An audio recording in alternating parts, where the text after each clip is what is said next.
and I want to just explain this photo. It's a key reason of why I'm here. So literally about 2 days ago, about less than 24 hours before my flight from Madrid to London, I realized that I had to take a PCR test for COVID. The problem was that in less than 20 hours before my flight, I had to play for a concert. And do we need any more reminders of the time that we are in and the world that we are in? So, there's ever-increasing level of complexity and time pressure as well. So, that's the world of uncertainty that we're in. But I'm super happy to be here, to be back in Madrid again, and obviously, miraculously, being able to take that test. And I just feel really honored to be here with you all in this real room and participate in this very special program. So for those of you who don't know me, just a really super quick introduction about myself. I come from a design engineering background. That was my training.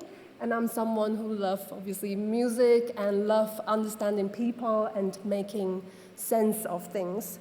And and I think I'm probably one example of someone who has been kind of reskilling and upskilling myself, but interestingly, not in a super, super conscious way.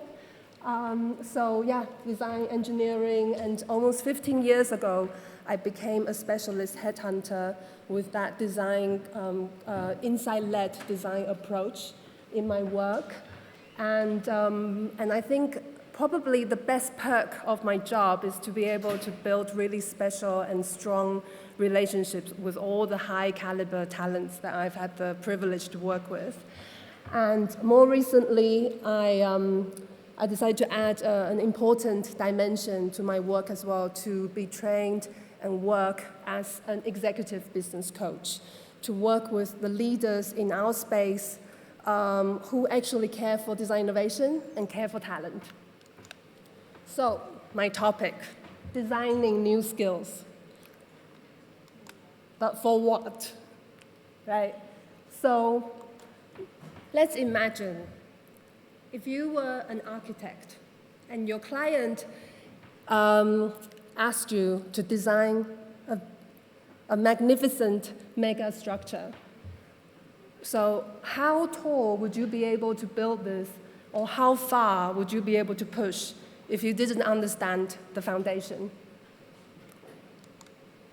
So, these are just like some examples of the kind of jargons, easier jargons, I would say, in our world, is like floating around on a daily basis. It's not uncommon in my world that I hear about kind of design sprints that's been running for 6 months, or this agile approach that's been kind of mentioned a lot of times. My belief is that these kind of things are kind of adding to like an increasing level of anxiety in our leaders today. And it's really interesting because they would come to me as a response to this uncertainty about innovation, because I think what is very clear that it's something still very attractive, it's very important, it's very sexy. So they will come to me with briefs like this: Naomi, we need to hire a chief design officer.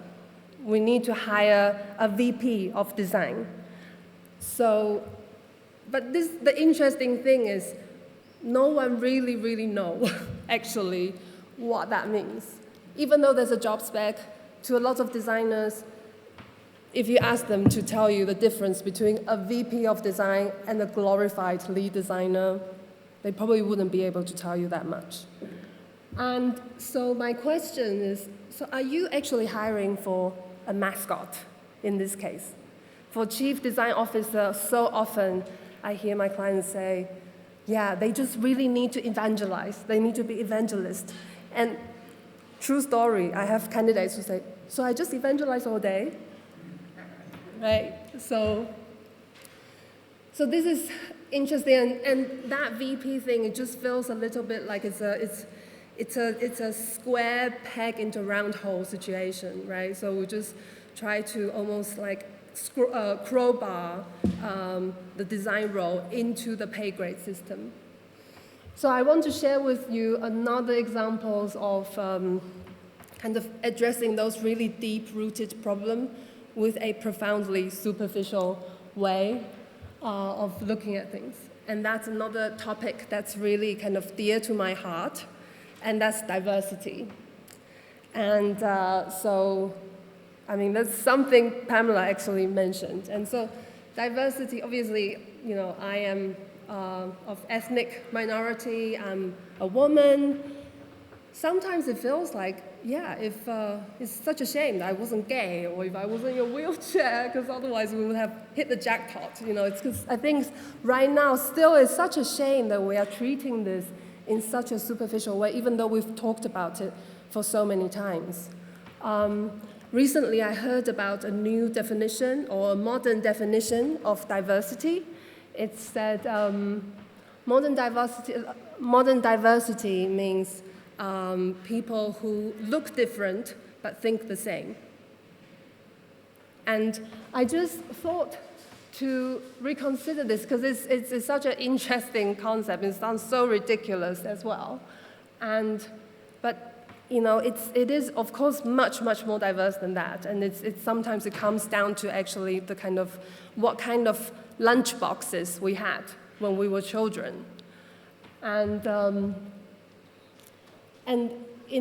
especially in the year of 2020, we also have experienced that working remotely as well. So it's also about diversity of working in a different way. So prior to COVID, people were working all on-site, and maybe more now since they're more off-site. But how do you then try to transition back to this new normal of working in different synchronicity levels, which I know someone is going to talk about in our event. So, and another thing about how the clients would like to address the issue of diversity is that, we need people of different kinds. So, you know, we really need to widen our search and everything. But what I would argue is that we need to do the opposite. It needs to be a very intentional exercise. Because if you think about it, we are all having different kinds of attributes, different mindsets, and it really takes extra effort to actually find the profiles that would complement us. So, I might be too harsh, but I actually feel that even though we have come a long way with innovation, but knowing what we could actually achieve, it feels like we kind of are still here. Do you remember this game? So, I mean, there's still a lot of positive things as well in that design innovation has come back to the fold as well. And obviously, Svenja and Alpa were mentioning about the new skills that we need to learn, that kind of critical thinking, collaborative working, and clear communications. What I would actually also add is that we need to learn about the skill of negotiating. Specifically, I actually feel that in between all the new services, new technologies, and new business models, we actually need to negotiate for this human space that we are in. And in that context of ever-increasing level of complexity and time pressure. So, yeah, and so remember this building, and actually it did turn out to be a mega structure, and interestingly, it's a bank as well. So I'll leave my talk here. Thank you very much.